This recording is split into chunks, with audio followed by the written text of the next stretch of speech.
Oui, McLaren savait avant le Grand Prix qu'elle jouait avec la disqualification de ses voitures à cause de l'épaisseur de la planche sous la voiture et malheureusement pour leurs deux pilotes, ça n'a pas loupé. Oscar Piastri et Lando Norris repartent de Las Vegas avec 0 point.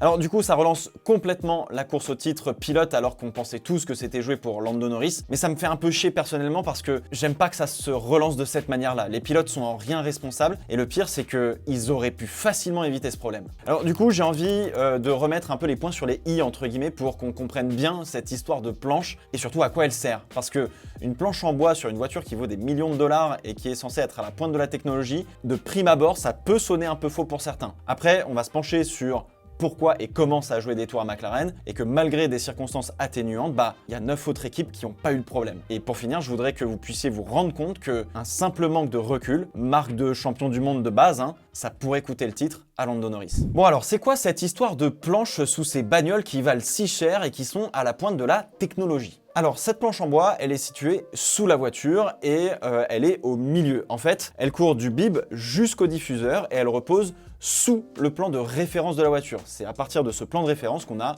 toutes les références de toutes les pièces de la voiture. Si lors de son introduction, elle était composée de plusieurs types de bois, aujourd'hui c'est du permaglace. Donc il y a de la fibre de verre, de la résine, du composé de plusieurs bois, bref, c'est pas juste une planche en bois. Sur cette planche en bois, on trouve 4 patins de titane, un à l'avant, 2 sur les côtés sous les fesses du pilote et un à l'arrière. D'ailleurs, ces patins sont responsables des belles étincelles que vous voyez jaillir des monoplaces aujourd'hui. Ça veut dire qu'à ce moment-là, la voiture tape ou frotte le bitume. Alors cette planche en bois a été introduite après le crash tragique de Roland Ratzenberger et Ayrton Senna en 1994 pour forcer les voitures à avoir une garde au sol plus haute et donc moins d'appui aérodynamique dans les courbes très rapides. Et depuis, le fond plat en carbone se situe quelques millimètres au-dessus de cette planche d'un point de vue réglementaire, justement pour limiter entre guillemets l'appui aéro. En fait, avant, le fond plat était 100% plat et donc avait un appui maximal. D'ailleurs, avec cette histoire de marsouinage en 2022, la FIA a adapté le règlement pour la saison 2023 pour relever le bord du plancher de 15 mm pour avoir moins d'appui et donc provoquer potentiellement moins de marsouinage. Alors dans une course à la performance, plus on descend la garde sol, donc plus on roule bas ou proche du sol si vous préférez, plus on génère d'appui aérodynamique, donc on veut être à la limite de faire frotter notre planche, voire de la faire frotter un petit peu. Donc la FIA, pour s'assurer que les équipes ne vont pas rouler trop bas, va mesurer l'épaisseur de cette planche. Elle doit faire 10 mm et on admet une usure maximale de 9 mm après le Grand Prix. Si on constate plus d'usure, donc que la planche fait moins de 9 mm, disqualification automatique. Sauf que contrairement à l'amalgame que l'on fait tous, la FIA ne mesure pas l'usure de la planche en elle-même, mais les patins en titane à des endroits assez spécifiques. Et pour ce faire, c'est assez simple, on sort les patins de la planche, on les met sur le bureau, la FIA mesure avec un appareil qui est précis au micromètre, gardant quand même une précision de l'ordre du centième de millimètre, et ça passe ou ça casse. Donc oui, la mesure de la planche se joue littéralement au poil de cul. Alors, à l'arrivée de chaque Grand Prix, la FIA fait ce que l'on appelle dans le jargon le scrutineering, ou l'inspection des voitures tout simplement. Elle va checker si les voitures respectent bien le règlement technique, par exemple le poids de la voiture, le débit du carburant, bref, il y a plein de paramètres sur toutes les voitures, mais va sélectionner au hasard plusieurs voitures pour différents checks ou des checks approfondis. Et donc, en l'occurrence, à la fin du Grand Prix de Las Vegas, ont été appelés pour vérifier la planche sous la voiture,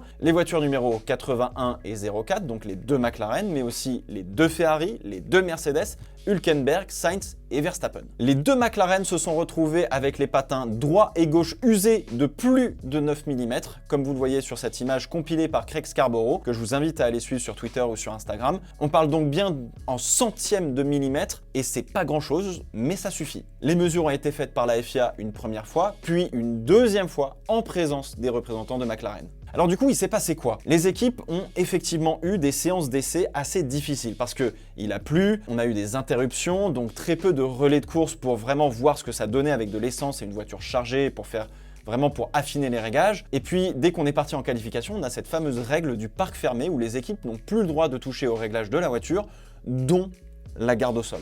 Alors McLaren a vu un phénomène de marsouinage apparaître en course qu'elle n'a pas vu pendant les essais libres. D'ailleurs, on a eu une caméra de Piastri qui se faisait beaucoup secouer sur la ligne droite du strip et donc c'était pas juste des bosses. Donc la voiture tapait fort le sol avec la planche, ça usait les patins en titane de manière assez prématurée. Donc McLaren a dû mal prévoir son réglage de garde au sol, faisant rouler sa voiture trop basse. Avec l'essence en début de course, ça alourdit naturellement la voiture et ça la fait descendre toujours un petit peu plus. Le problème, c'est que ça n'est arrivé qu'à McLaren et pas aux autres équipes. Donc, même s'il y a des circonstances qui expliquent pourquoi McLaren a usé sa planche plus que les autres, ça reste une erreur de leur part, mais qui n'est pas intentionnelle.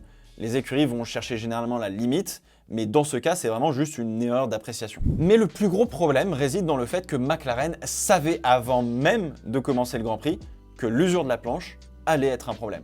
Racefans.net a compilé les radios des deux pilotes McLaren avec leurs ingénieurs respectifs et à aucun moment il y a un message qui pourrait montrer une découverte d'un problème en course et qu'ils l'aient communiqué à leurs pilotes. Ils ont donc dû se rendre compte que la voiture frottait beaucoup le sol pendant les tours de reconnaissance avant le Grand Prix et en ont parlé aux pilotes avant qu'ils montent dans leur voiture pour disputer la course. L'autre indication que McLaren pouvait potentiellement savoir et que justement il tentait de gérer l'usure de la planche pendant le Grand Prix, c'est le fait qu'on demande à Lando Norris de relâcher l'accélérateur pour éviter de rouler trop vite et donc d'avoir un appui maximal qui fait frotter la planche dans les virages rapides, notamment le 11 et le 6. C'était dès le début de la course et même si les écuries demandent en général à leurs pilotes de gérer l'essence, les pneus, les freins, justement en demandant de faire ce que l'on appelle du lift and coast, c'était pour les pilotes McLaren étrangement dans des endroits qui pouvaient avoir un rapport avec l'usure de la planche. Alors évidemment, McLaren n'allait pas dire qu'ils avaient un problème de planche. La communication était centrée sur la dégradation des pneus en règle générale, etc.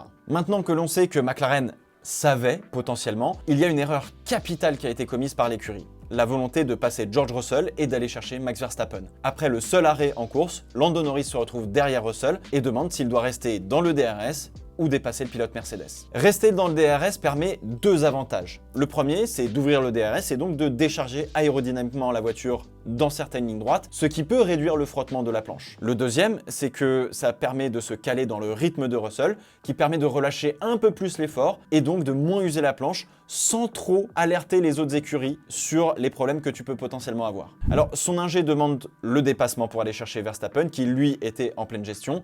Norris demande une confirmation en demandant pourquoi aller chercher Max, parce que en fait ils sont juste lents, mais le pilote britannique s'exécute. Verstappen remet un petit coup de collier pour garder la distance et continuer à gérer, et malgré toutes les techniques de pilotage pour économiser la voiture et donc rouler moins vite et user moins la planche, le mal est fait pour Lando Norris. Norris ralentit très fortement à la fin de la course à tel point que Russell lui revient dessus, mais passe la ligne en deuxième position, mais se fait disqualifier. Il y a donc un véritable problème d'objectif de course et de recul stratégique sur le championnat tout entier. Norris, en arrivant à Vegas, il a 49 points d'avance. Il a aucunement besoin de gagner ou même d'être deuxième. Il a simplement besoin de ne pas se faire reprendre trop de points par Verstappen et Piastri. La seule mission de Norris et de McLaren sur ces 3 derniers Grands Prix, c'était de gérer le matelas de points en prenant le moins de risques possible. D'ailleurs, même si je salue la manœuvre défensive de Norris au départ sur Verstappen, c'était la bonne idée, mais malheureusement mal exécutée parce que l'intérieur de piste était tout simplement trop sale.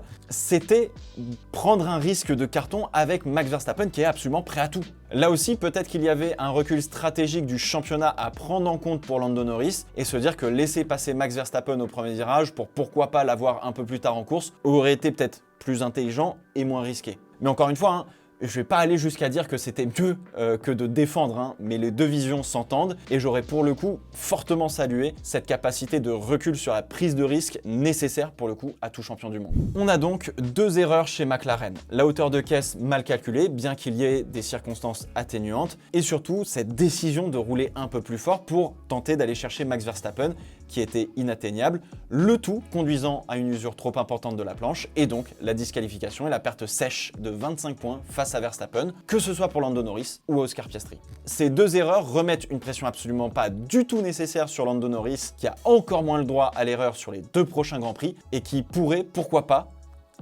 lui coûter le titre. En fait, au lieu de gérer, il va devoir attaquer, mais ne dit-on pas que la meilleure défense, c'est l'attaque. Alors pour nous, ça nous donne un peu plus de spectacle, donc c'est difficile de se plaindre, et peu importe qui gagnera le titre, là pour le coup, il sera allé le chercher au forceps sur cette fin de saison, et pour le coup, c'est tout ce qu'on demande.